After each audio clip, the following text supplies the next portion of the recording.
For all the updated information on the Aerodrome and the Spirit of St. Louis and its inaugural public flight, check www.oldrhinebeck.org and also the Old Rhinebeck Aerodrome Facebook page.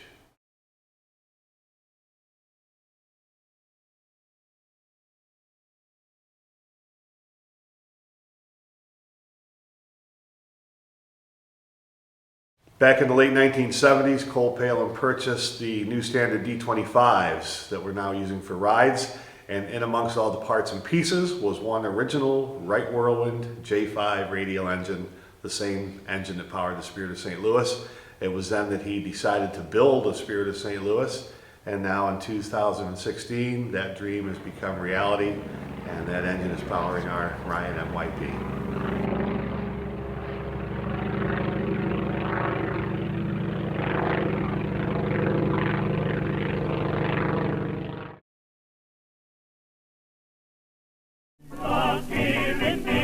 Up in the sky, sad or windy, he's flying high. Fearless, fearless, knows every cloud. The kind of a sun makes a mother feel proud. Lucky Lindy rides all alone in a little plane of his own. Lucky Lindy shows them the way, and he's a hero of the day.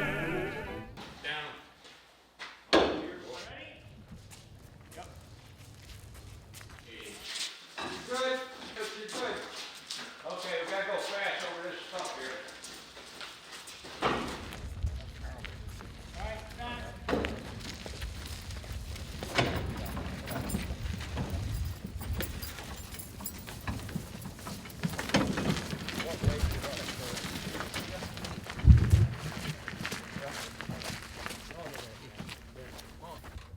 It's hot. Spark is set.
Well, we're sitting here in the Ryan hangar with the Spirit of St. Louis after witnessing another very successful test flight on a beautiful day. Sitting here with Tom Polopink, former director of Old Rhinebeck Aerodrome, longtime volunteer, works very hard behind the scenes to get this airplane flying. Stu Somerville, one of our great Aerodrome volunteers, again, works a lot with our vintage automobiles, helps out with the show, and is a another Lindbergh nut. Ken Cassins, project manager, great aerodrome pilot for many years, great aerodrome mechanic for many years, and a crop duster, which I always loved. Tag cat pilot. And it's just a chance for us to sit around and talk a little bit about the Spirit of St. Louis project, how it came to be, and where we see it going in the future.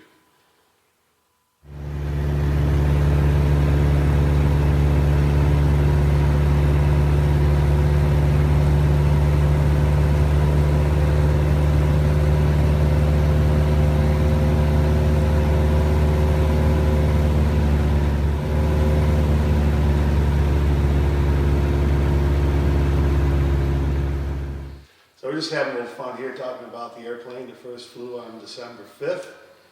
A long-term project, a dream of Cole Palen's that Ken and the staff here at the Aerodrome were able to fulfill. And made a few initial flights. How many hours you having on that thing? Almost 4. 4 hours of flight time, but very exciting to see it fly. And we said to Ken before, he's taking all of us up there with him. He's up there solo, but a lot of people riding on the wings with him for sure. So, Ken, what was your first involvement with the project? Do you remember speaking with Cole about it back in the day at all? No, actually, I didn't even know Cole had a Spirit of St. Louis project. The first I heard about it was from John Barker after Cole passed away, and he said that Cole had started a Spirit of St. Louis replica. But, yeah, that's the first time I heard about it. Yeah, he had started that down in Delray Beach, Florida, where he wintered and did a lot of different airplane projects over the years there. He got the Wright whirlwind engine that's powering the airplane, just like the original one that Lindbergh had when he purchased the new standard D25 crop dusters. It was one Wright whirlwind engine. And I remember when I started here, that it was pointed out that that would be destined for the Spirit of St. Louis. That was the first I heard of the project, but I wasn't aware that he had that one in Florida either. And then it came up here, and that one wasn't really, after a lot of inspection and looking it over, decided to start from new. Yeah, Cole had tack welded up the fuselage, and then came time for him to come up to Rhinebeck. Andy Keith, I guess, knew somebody who was a welder, and took it upon themselves to finish welding the fuselage, and he totally ruined it. So when we got it back up here, we thought, well, maybe we can, find a few bad welds and correct those, but the entire fuselage was it was terrible. All the welds were burnt, and undercut, and it was awful. So we figured it'd be easier just to start right from scratch, a brand new fuselage with all new tubing and everything. And there were plans available for the Spirit of St. Louis that were made long after the flight, is that correct? Yeah, the Ryan Aeronautical Library commissioned Ed Morrow to make up a set of working drawings. And Ed Morrow worked on the original airplane. And so he did those up, and there were some things that weren't correct on it. But for the most part, the plans were pretty accurate. A couple exceptions: the rudder was the wrong shape, and the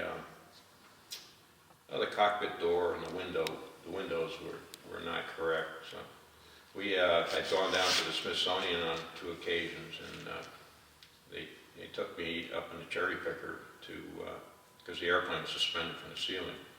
So got up there and took measurements and photographs and stuff. So we made all the corrections with the exception of the rudder, and I think this winter we're going to reshape the trailing edge of the rudder.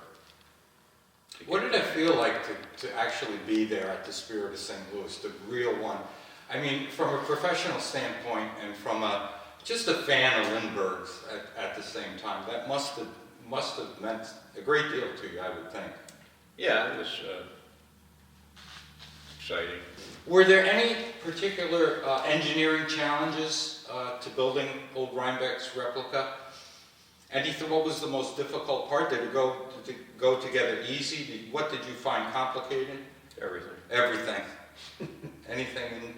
Well, I mean, the basic structure is, just welding and woodwork and stuff like that. But The detail work, like in the cockpit with the fuel system and stuff like that, that was all gleaned from pictures. Wow. Because the blueprints that were made didn't giving you that detail work. So that's why the taking pictures of the original airplane and getting all these photographs and stuff helped out. How about the flight characteristics of the airplane? Is it what you expected? Have there been any surprises thus far?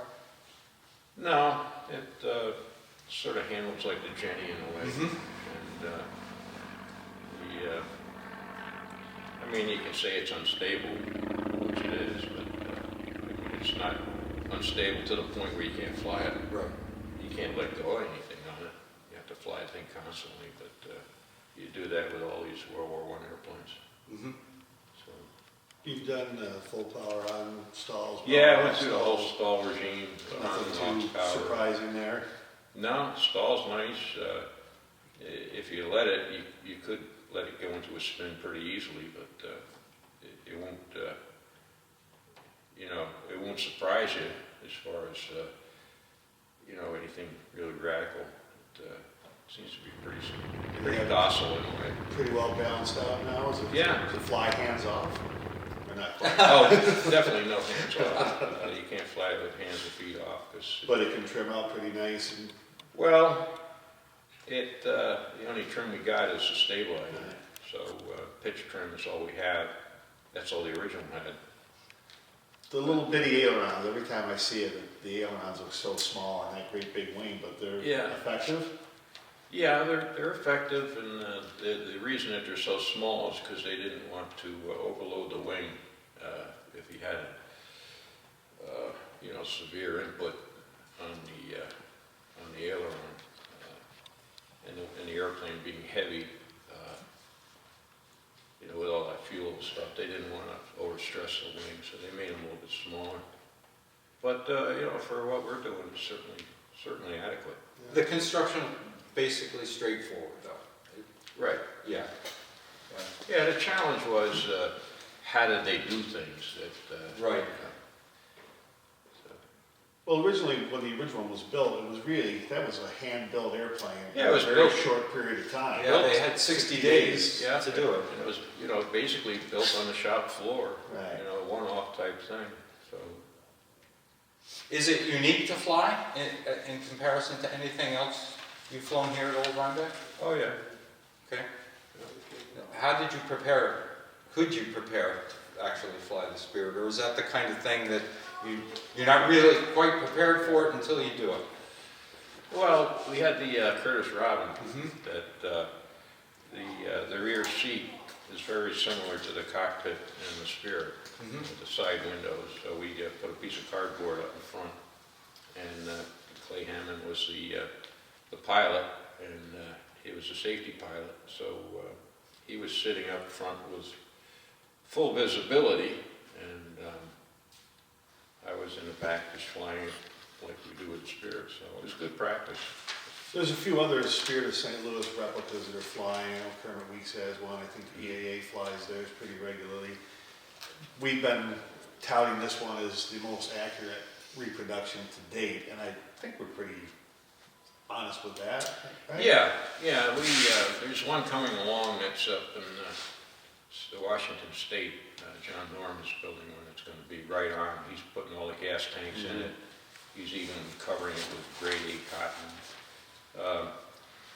Ours only has one gas tank because we're just going to be flying it in the air shows. It's got 55 gallons, so we would have a 4-hour endurance if we wanted to take it somewhere for movie work or you know, put it on display someplace. But wherever possible, we're using modern materials.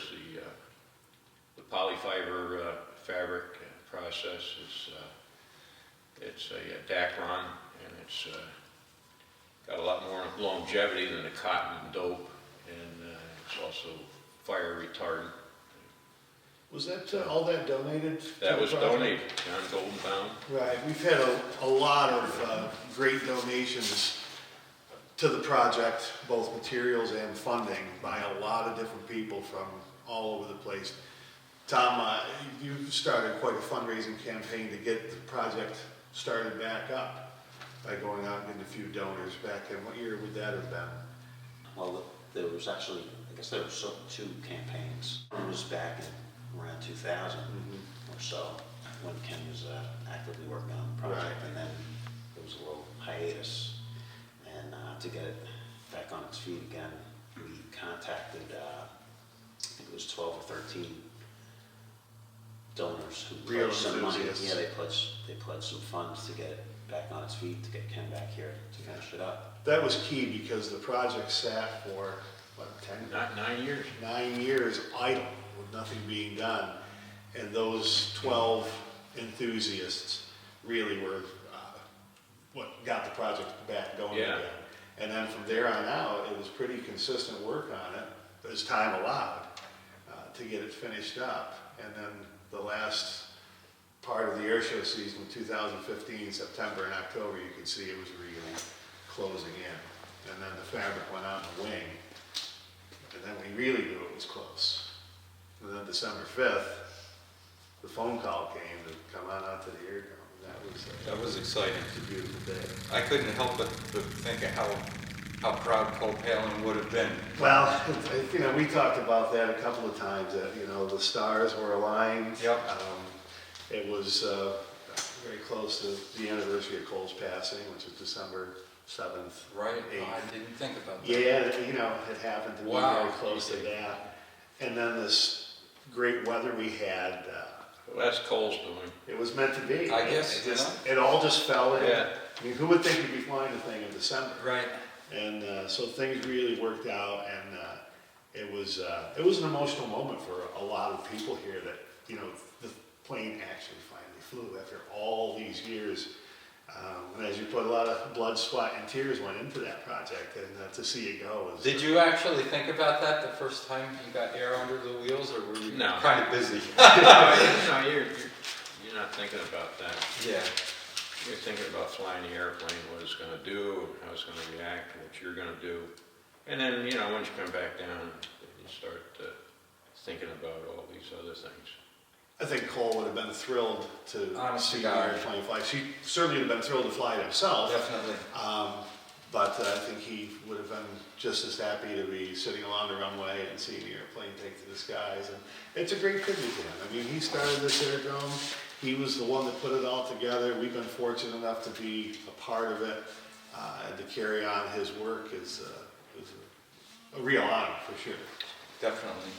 Yeah, he's definitely the motivator behind this project. And we have his beret in the airplane, so, with the wings on it. Yeah, little Spandau Air Force wings.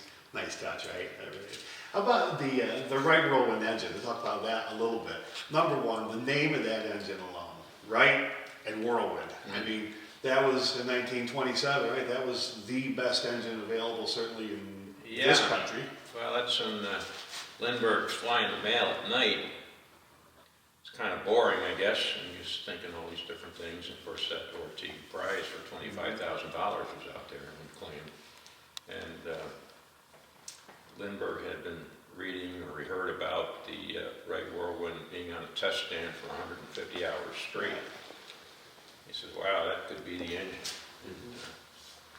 For its time, it was, you know. And so far, it sounds beautiful to us on the ground. It flies beautifully in the air as well. Yeah, it's got to get broken in yet. It's still running a little rich. I think the carburetor is not tweaked to perfection, but it's running pretty good. I have to take advantage of the opportunity to ask you questions about somebody who knows, number one, the history of Lindbergh and the flight, and somebody who knows the aircraft so well. What were some of the things about the actual transatlantic flight that stand out to you as an engineering feat, the particular skill of one man and one pilot to do it? Do you ever really think about that? What Lindbergh must have felt, or just what stands out as the biggest accomplishment to you as somebody who knows the spirit so well for the 30 plus hours in the air nonstop, New York to Paris? Staying awake, Yeah. that was the only problem he had. So when he got to Paris, he had been awake for over 50 hours. Right. And The night before. everything else he had Yeah. planned out, you know, pretty good. All the, you know, the technical ends of it, navigation, and of course the construction of the airplane and everything. So. But I think his lack of sleep was, and he, in his book, he said 2 hours into the flight he was already getting tired. Yeah. So, Just before you hit Nova Scotia. yeah. I read that last night. Yeah. Yeah. Do you find it physically demanding just to keep it going in a straight line?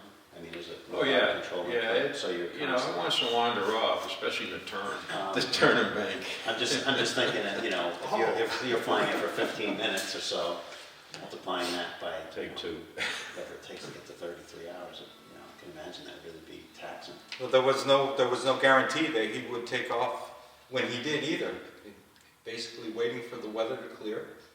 Well, they were scheduled to go to a play, to see the Broadway play Rio Rita, but on the way to the play they stopped at the Weather Bureau, and the forecaster said it's going to be clearing, and so they went back to the hotel and he tried to get some sleep, but he didn't. It's quite a feat. Quite a feat.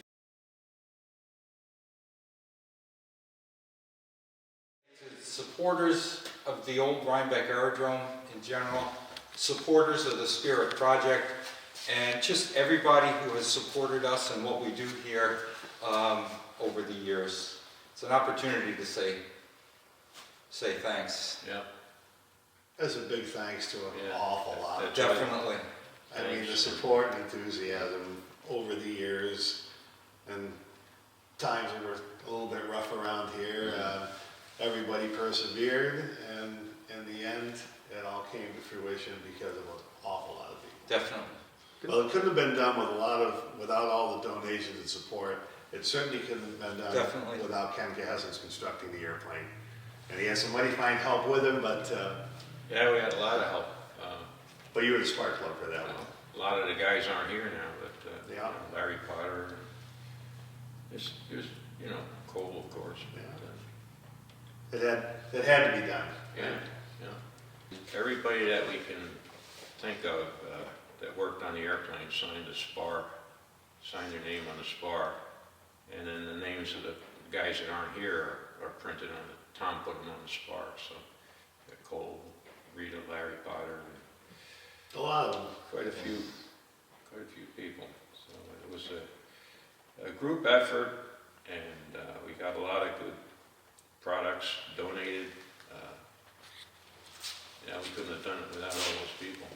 So, Thanks to the good weather that we had that you mentioned earlier, and Ken's ability to get the airplane flying in time, the flight time he's been able to put on it, making him comfortable with it, has opened the doors for us to have this big event Right. that we're planning in May. Right. On the 89th anniversary of Lindbergh's flight. May 21st. Right. Putting together the gala to unveil the Spirit for the first time to the public. We ask everybody's continued support. Please check the website often. We'll be posting events as plans get finalized. Just thanks again for everybody for being here, and thanks for your support. And we'll see you later from Old Rhinebeck. We'll be here. Bye.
It must be really nice to have had a co-pilot like Cole Palen. Oh, yeah. Yeah, he helped me through the first landing. I asked for his advice. But, yeah, he's watching over all of us here, I think, so. Windy up in the sky, fair or windy, he's flying high. Fearless, fearless, knows every cloud. The kind of the sun makes a mother feel proud. Lucky Lindy rides all alone in a little plane of his own. Lucky Lindy shows them the way, and he's the hero of the day.